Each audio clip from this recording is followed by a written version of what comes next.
Voilà, donc je vous présente le nouveau menu démarrer de Windows 8.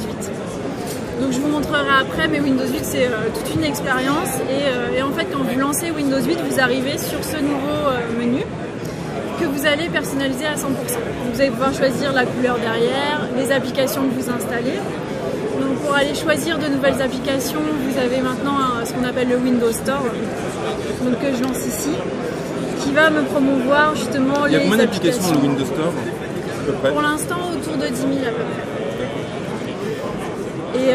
Et donc justement moi mon travail c'est d'aider les développeurs d'applications à concevoir des belles expériences sur Windows, parce que justement on a aussi, comme vous voyez, tout un nouveau design qui est très utile. Une nouvelle interface Modern UI, non c'est ça? Voilà, donc Modern UI, ouais, pour moderniser. UI, ouais, donc, pourquoi on dit moderne? En fait, c'est dire que c'est un design qui ne vieillit pas.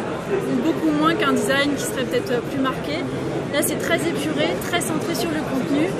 Et vous pourrez faire le test dans quelques années de revenir sur un design comme ça, et en fait ça vieillit beaucoup mieux que d'autres. Donc c'est pour ça qu'on l'appelle moderne, parce qu'il est actuel. Et donc là je vais pouvoir aller choisir une application, donc j'en prends une au hasard. Et donc le store, comme tous les stores, va me proposer les informations et va me permettre... On a une fiche complète avec les avis, le résumé... Le rating, ça c'est vraiment classique. Et donc là, hop, je vais pouvoir aller installer l'application. Et l'application, elle va venir sur mon menu démarrer. Donc c'est vraiment moi qui choisis et moi qui les mets où je veux. Ensuite, donc si je vous montre, il y a quelques applications natives. Donc vous avez évidemment le courrier, les contacts, etc. J'y reviendrai, mais Windows c'est un OS qui est assez social et interactif by design. Donc là par exemple c'est l'application Bing Actualité. Avec des articles qui se chargent. Donc ça c'est Bing, hein? Ça c'est Bing Daily. Bing Daily, oui. Donc qui fédère des contenus, donc là c'est la version américaine, mais sur la version française on fédère des contenus de grands titres de presse, vous pourrez aller voir. Donc là si je vais sur le détail d'un article... Bien sûr, il y a les articles du blog MT, en fait. Là je suis sur un article, et là l'intérêt de Windows c'est de pouvoir interagir avec les applications nativement. Donc en fait on a une petite barre qu'on appelle ici barre des charms ou des talismans en français, ou barre d'action, c'est barre de talisman. Voilà, en français c'est talisman.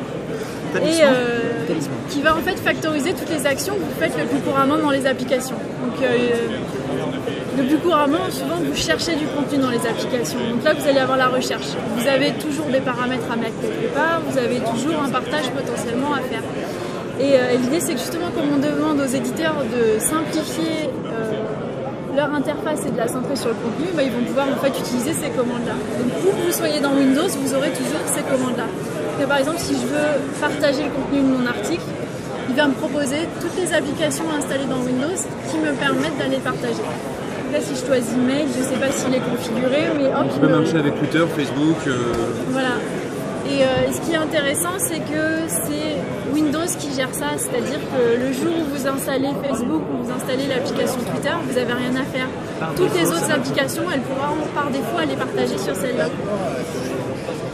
Donc là, je reviens. Et pour l'éditeur, c'est aussi des points d'entrée supplémentaires dans son application. Donc si vous produisez une application qui peut partager, donc ça peut être réseau social, mais pas seulement. Par exemple, vous avez une application qui s'appelle Puzzle Touch, qui récupère l'image et qui crée un puzzle à partir de l'image. Donc c'est aussi tout un tas de nouveaux usages que vous pouvez imaginer à partir du contenu qu'on vous envoie. Donc la recherche, c'est pareil. Hein. Si je cherche, qu'est-ce qu'on a dans l'actualité en ce moment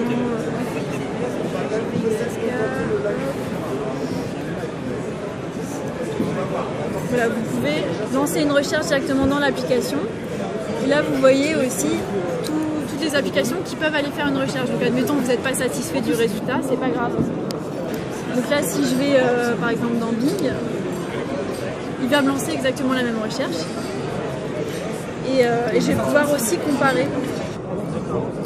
Je vais pouvoir mettre deux applications en parallèle. J'attends que Bing arrive.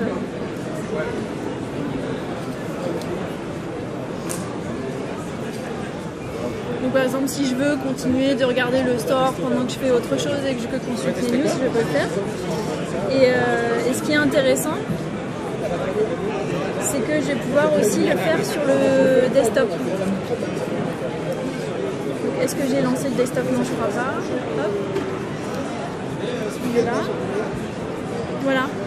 Donc là, par exemple, je peux être dans Word et avoir une application du coup qu'on va appeler moderne sur le côté. Donc on a des partenaires comme les Indés Radio par exemple qui eux aussi ont conçu cette vue sur le côté qu'on appelle vue Snap pour justement continuer à écouter la radio pendant que je suis en train de travailler. Et donc j'ai pas encore montré la cover, donc là on le voit si jamais je veux faire de l'édition de documents et travailler sur une tablette. Donc c'est aussi la proposition de valeur qu'on a avec Windows 8, c'est pas de compromis entre je lis des news dans mon canapé ou je pars et je vais travailler. Là j'ai vraiment besoin d'un clavier qui soit efficace. Et donc là je peux arriver chez moi, enlever le clavier, me mettre dans le canapé ou revenir et le remettre. Donc, comme ça c'est dans les trucs qu'on a vu. Très bien, merci beaucoup.